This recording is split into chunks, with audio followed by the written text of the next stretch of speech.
Saludos, bienvenidos al programa Parlamento. La actualidad de la última semana en la Cámara Regional ha venido marcada por novedades en la inversión en infraestructuras sanitarias en las islas no capitalinas y por nuevos datos que apuntan a problemas en el acceso a la vivienda de las familias con menores a su cargo.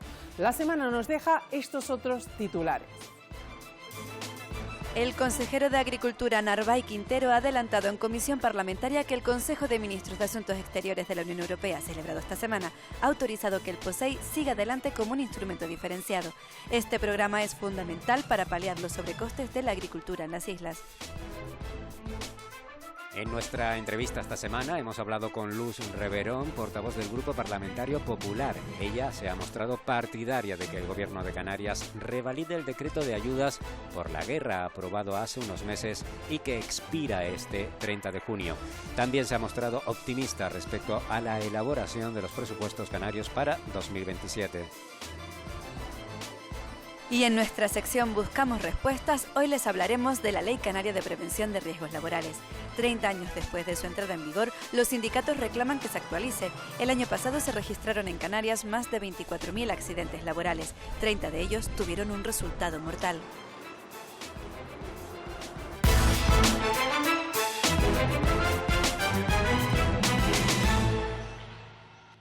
El consejero de Agricultura, Narváez Quintero, ha adelantado esta semana en comisión parlamentaria que el Consejo de Ministros de Asuntos Exteriores de la Unión Europea, celebrado en Bruselas, ha autorizado que el POSEI siga adelante como un instrumento diferenciado y que no pueda desaparecer.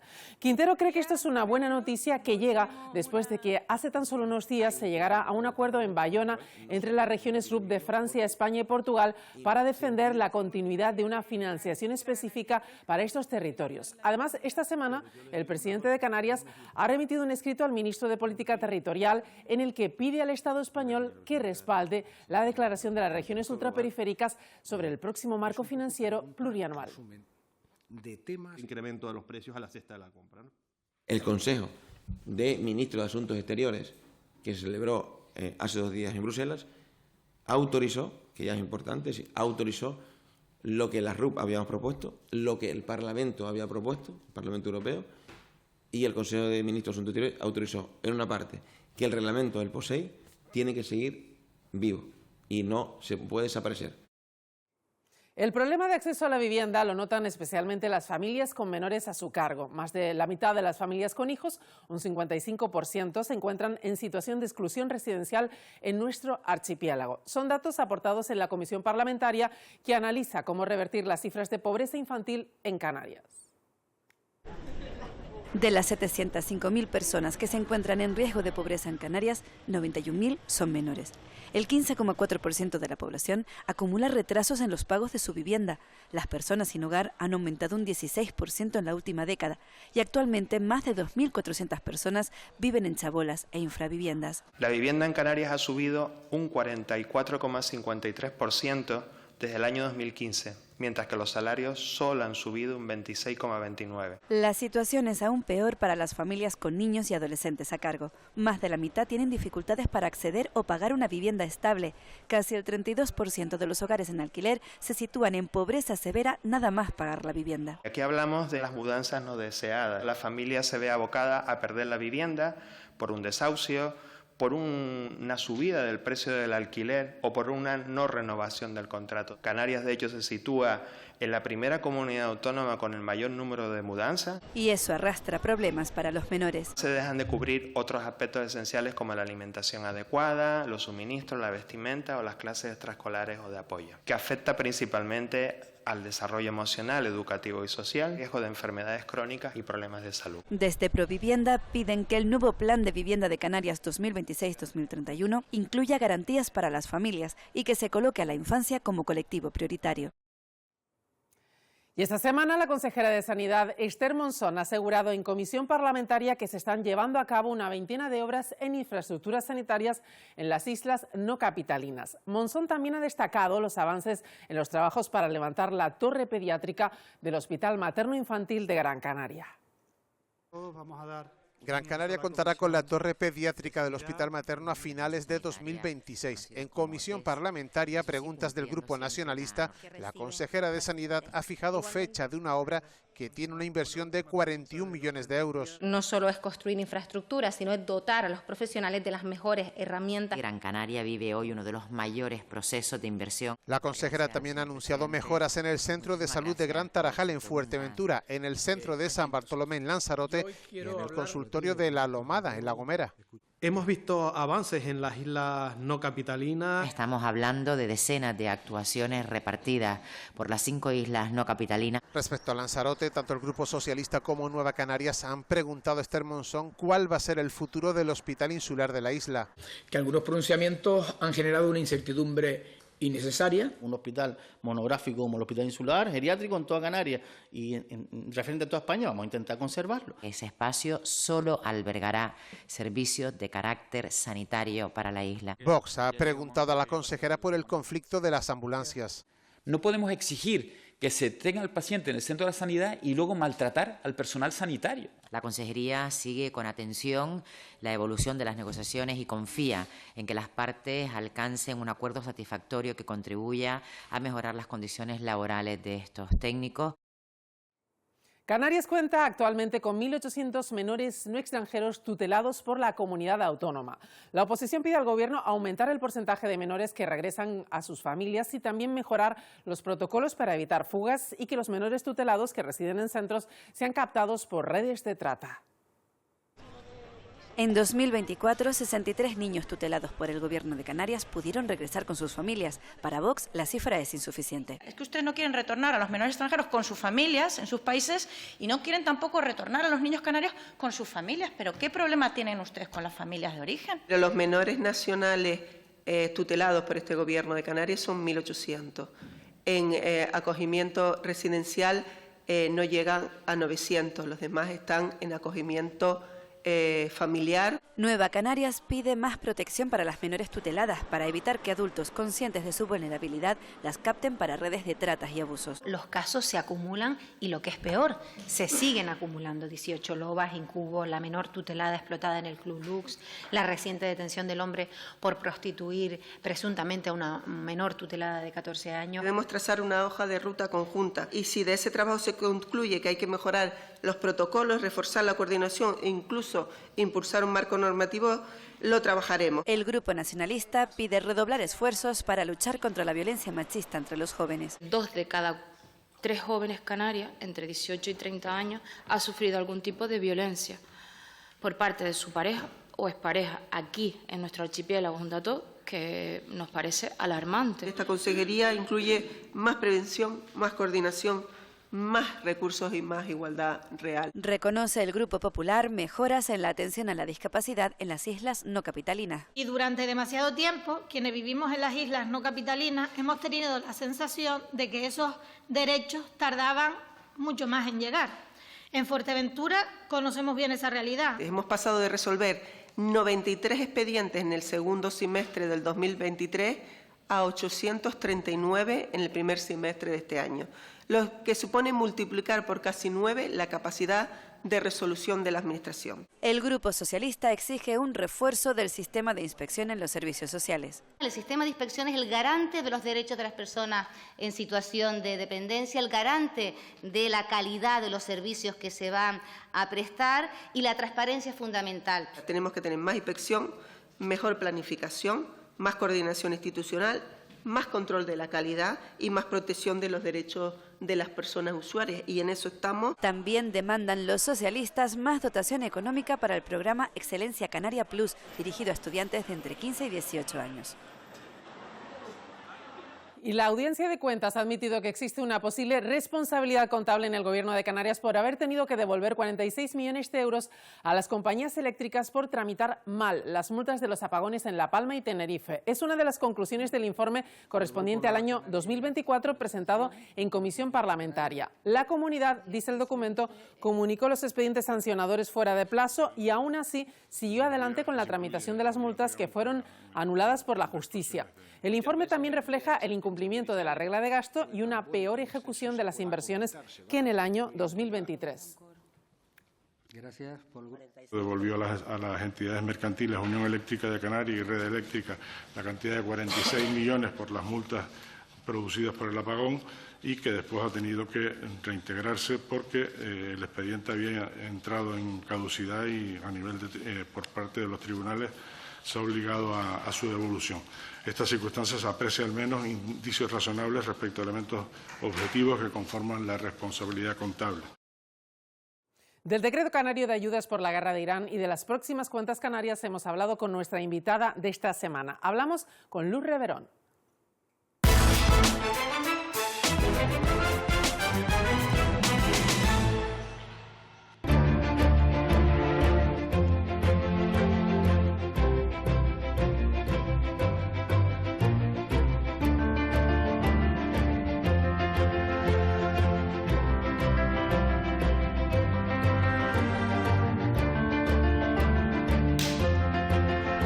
Luz Reverón, gracias por estar con nosotros en Parlamento. Muchísimas gracias a ustedes por invitarme y disculpen hoy porque la voz no me acompaña mucho. Bueno, no acompaña, pero tienes voz adecuada, sí, por lo menos para hablar un poco durante los próximos 15 minutos y hablar un poco sobre la situación de Canarias. Muy bien. Arrancamos preguntándote un poco por ese acuerdo alcanzado entre Estados Unidos e Irán. Canarias tiene un decreto aprobado que expira el 30 de junio. El Grupo Popular es partidario de renovar ese decreto y en el caso de renovarlo, ¿cree que debe ir más allá para llegar a más gente? Bueno, el primer problema que tenemos es con el Gobierno de España. El Gobierno de España no está teniendo en cuenta las singularidades de Canarias. Nosotros con ese decreto ley es verdad que hemos intentado soliviantar un poco la situación, como puede ser el tema de la cesta de la compra, todos los impuestos que los hemos bajado en muchísimos productos, acero, el IGIC, por ejemplo, pero es verdad que el Gobierno de España está mirando para otro lado y no mira para Canarias. Entonces, probablemente vamos a ver cómo se desarrolla esta etapa ahora que dicen que la guerra está a punto de finalizar. Vamos a ver si es verdad, porque yo ayer veía el G8 y la verdad que me impresionaba determinadas actitudes y lo que decían los dirigentes, y entonces a partir de ahí tomaremos la decisión de volver a prorrogarlo ante las circunstancias a las que nos tendremos que encontrar.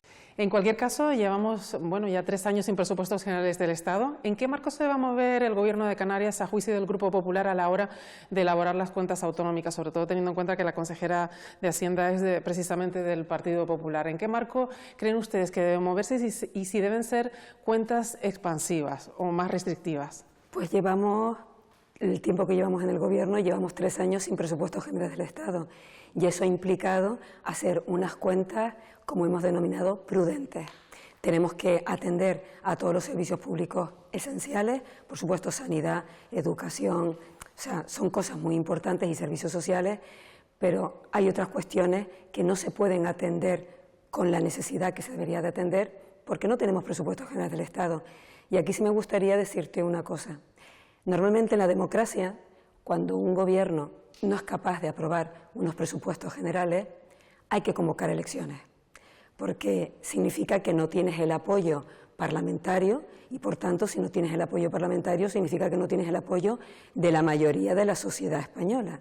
Bien, estamos viviendo una situación totalmente inédita, por denominarlo de alguna manera. No tenemos presupuestos generales del Estado desde el año 2023. En el año 2023, el Parlamento de Canarias aprobó sus primeros presupuestos de este Gobierno para el año 2024, hicimos lo mismo para el año 2025 y ahora tenemos unos presupuestos aprobados para el año 2026, pero siempre con mucha prudencia porque no existen presupuestos generales del Estado y por eso considero que es muy necesario que o se aprueben los presupuestos generales del Estado o que se convoquen las elecciones tan necesarias para poder solventar la situación que estamos viviendo. Claro, esa falta de presupuestos generales también implica que tampoco el Ejecutivo Autonómico tenga mucho margen de gasto. Por eso está esa petición que hace el presidente de Canarias, también lo hace el Grupo Popular, de que se flexibilice, ¿no?, la regla de gasto. Efectivamente. No tiene sentido cuando Canarias ha sido una de las pocas comunidades autónomas que ha cumplido y que, sin embargo, no nos dejen utilizar el dinero que sí tenemos y solamente lo podemos gastar para cosas que realmente no le afectan a los canarios. Nosotros queremos destinar el dinero para todos los canarios y eso necesitamos, por eso, la flexibilización de la regla del gasto para que nos entiendan. Para poder aplicar dinero y que el canario lo vea, se tiene que flexibilizar la regla del gasto y el Estado no nos lo permite. Y en ese sentido, ¿qué le parece la propuesta que hay sobre la mesa, que ya la consejera de Hacienda ha recibido una carta del Ministerio para una reunión bilateral con el ministro de Hacienda acerca de la propuesta de financiación autonómica del Gobierno estatal, que en muchos de los casos podría perjudicar a Canarias en el sentido de que se beneficia más la ordinalidad, favorece más a comunidades como Cataluña, que el principio de solidaridad que tanto beneficia a Canarias? Tiene que ser el principio de solidaridad y tienen que ser todas las comunidades autónomas sentadas en la misma mesa. No puede ser que yo con el País Vasco y con Cataluña negocie unas cosas y con Canarias, que somos la última comunidad autónoma, negocie otras. Pero, sinceramente, creo que no va a haber presupuestos generales del Estado. Ojalá me tengas que volver a entrevistar y yo rectificar y decir, pues mira, finalmente hubo presupuestos generales. Pero tal y como están las cosas, todo apunta a que no va a haber presupuestos generales del Estado, y si no va a haber presupuestos generales del Estado, tampoco vamos a tener esa financiación autonómica tan necesaria para nuestra comunidad autónoma. ¿Pero a usted le preocupa también esa cuestión de que pudieran mezclarse de nuevo los recursos del REF y la financiación en la nueva financiación autonómica? Claro, es que tenemos que quitarlo. El REF, por cierto, no es un derecho. No es un privilegio, perdón, no es un privilegio, es un derecho que tenemos los canarios, igual que los tiene con sus singularidades País Vasco, igual que tiene sus singularidades Cataluña, igual que también las tiene, vamos a decir, Galicia, pero de verdad, o sea, no nos metan a todos en el mismo saco, porque Canarias tiene unas singularidades específicas. Somos región ultraperiférica, la única región ultraperiférica de España, y eso se tiene que tener en cuenta, aunque este gobierno, siento decirlo así, no nos tiene en cuenta absolutamente para nada. Hace tan solo unos días el Gobierno estatal aprobaba o daba el visto bueno a hacer las transferencias del dinero para el transporte público gratuito en Canarias. El Grupo Popular, al respecto de este transporte público gratuito, ¿quisiera ir más allá de 2027 con esta medida? Por supuesto que sí, pero aquí sí voy a hablar en Luz Reverón, no voy a hablar en nombre del Grupo Parlamentario Popular, porque creo que esta reflexión se la tienen que hacer todas las personas que nos estén escuchando. El café para todos no vale y los servicios públicos se mantienen con los impuestos, con el dinero que sale del bolsillo de todos nosotros.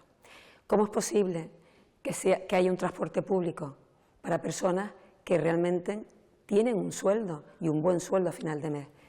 A mí eso me chirría. Lo digo en primera persona. Yo entiendo que el transporte público tiene que ser para los jubilados, para los mayores, para nuestros jóvenes, para las personas que están en paro, para las personas que son mileuristas, por supuesto que sí. Pero hay otras personas que tienen otros ingresos, en mi caso, y por eso hablo en primera persona. ¿Cómo es posible que yo, Luz Reverón, se monte en un tranvía y no pague el tranvía? Yo tengo que ayudar a pagar el servicio público, porque el tranvía no va solo, el tranvía necesita un mantenimiento y ese dinero sale del bolsillo de todos nosotros. O sea, usted plantea que no sea lineal. De hecho, esta medida ha planteado algunos problemas a algunos cabildos, sobre todo de las islas más pobladas, porque han tenido que adelantar buena parte del dinero durante meses, ¿no? Efectivamente, pero vuelvo a lo mismo. El Gobierno de España dice que sí una cosa y después nos quedamos sentados esperando a que llegue el dinero. Y el dinero está siendo muy complicado que llegue. Y por eso los cabildos, en esa política de responsabilidad, están adelantando el dinero, pues para que todas esas personas que necesitan realmente el transporte público, pues lo puedan coger.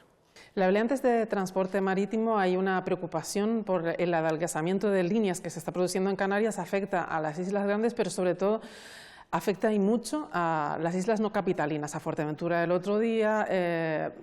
Muchas de las islas verdes dependen en buena medida del transporte marítimo.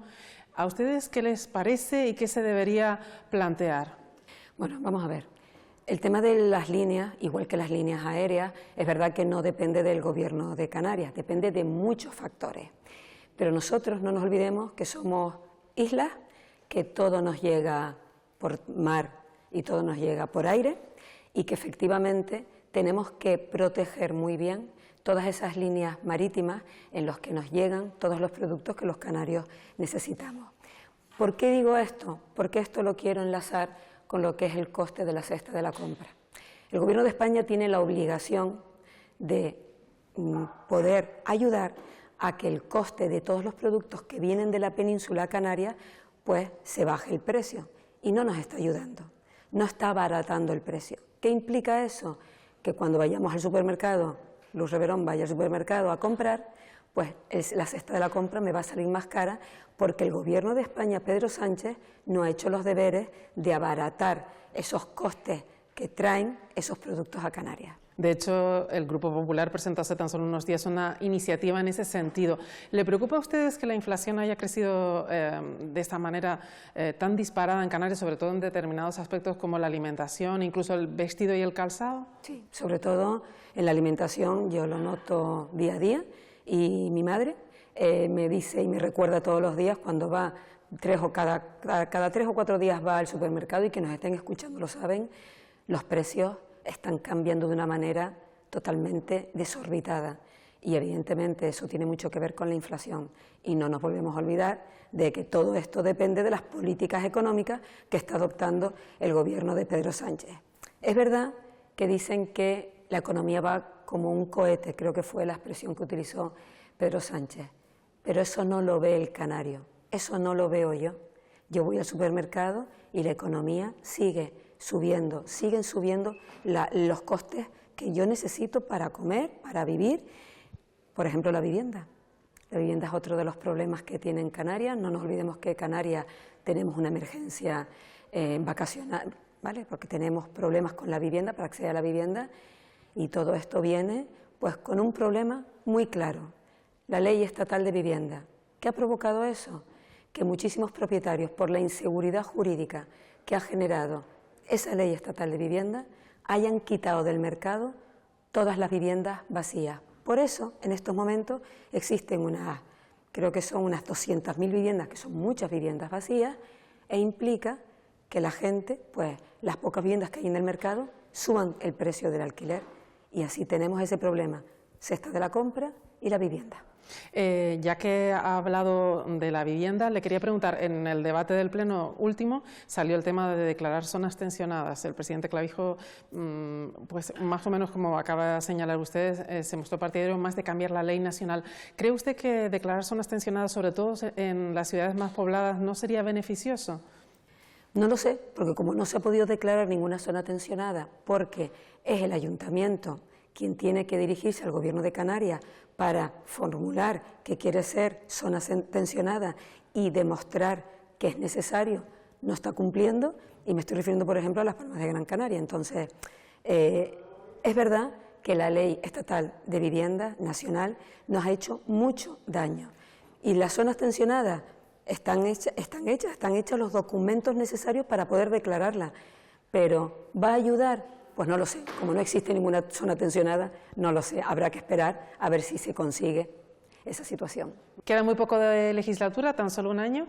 ¿Qué balance hace de este mandato y sobre todo qué queda por hacer en este último año? Vale, pues mira, yo hago un balance positivo, sobre todo por lo que te he dicho en la entrevista.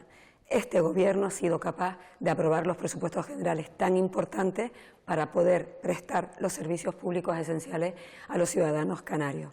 ¿Y qué nos queda? Pues bueno, en octubre espero que entren los presupuestos generales de la Comunidad Autónoma de Canarias, que es verdad que serán prudentes, pero atenderán a las necesidades de los canarios, y nos queda por terminar algunas leyes que ya están en marcha, como puede ser esa agilización de licencias urbanísticas y leyes que son importantes, por ejemplo, también la ley de conciliación, y vamos a ver si somos capaces de aquí a enero intentar acabar pues con los deberes que todos nos pusimos, sobre todo el Partido Popular, y creo que lo hemos cumplido. Pues Luz Reverón, nos quedamos con ese mensaje y gracias por estar con nosotros en Parlamento. Gracias a ustedes.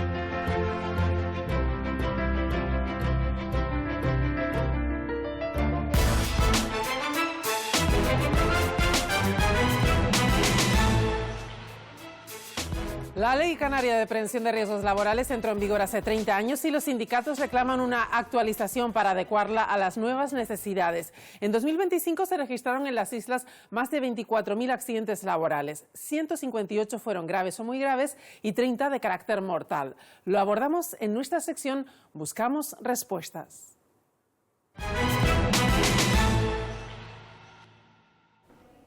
Uno de los principales retos en la prevención de los riesgos laborales aquí en Canarias es reducir los accidentes graves y mortales, que el año pasado crecieron un 20%. También adaptar la seguridad y la salud a los nuevos modelos de trabajo y tecnologías, priorizando la salud mental. Hoy viene al Parlamento, en busca de respuestas, José Hernández. Es técnico en prevención de riesgos laborales desde 2006 en el sindicato UGT. Además de realizar funciones de asesoramiento en esta materia en múltiples sectores, se ha formado como perito judicial en accidentes laborales. Buenos días, José. Bienvenido al Parlamento. Vamos a aprovechar esta visita para hablar de cómo mejorar la prevención de riesgos laborales aquí en Canarias. A mí me parecería importante que la gente supiera qué planificación tienen desde el Parlamento, desde el Gobierno de Canarias, para ahondar en esa salud de los trabajadores desde el punto de vista psicosocial y de la salud mental de ellos. Tenemos una serie de medidas que están dentro del plan rector del ICASEL para el año 2026. Entre ellas vamos a visitar 350 empresas para informar a todas esas empresas de cómo actuar ante esas situaciones de riesgos psicosociales. Luego, evidentemente, seguiremos trabajando en todas las bajas que nos lleguen por riesgos psicosociales, en ver por qué se producen, cómo se producen y cómo mejorar. El Parlamento de Canarias ya ha aprobado una batería de medidas precisamente para aligerar esa carga de trabajo que tenían las camareras de piso a través de la aprobación de camas elevables para facilitar su postura ergonómica. Igualmente con una serie de carros motorizados que permiten realizar un menor esfuerzo. Va a haber un control de la ejecución de esas medidas y si el plazo de implantación de las medidas es un plazo que está establecido y fijado o puede ser flexible. Los hoteles de 4 y 5 estrellas, a 31 de diciembre de 2027 sería el primer tramo donde se exigiría que tuviesen un 25% de las camas ya modificadas a camas elevables. A partir del 31 de diciembre de 2029 sería el 45%, 2031 sería el 75% y luego ya finalmente a 31 de diciembre de 2033 sería el 100%.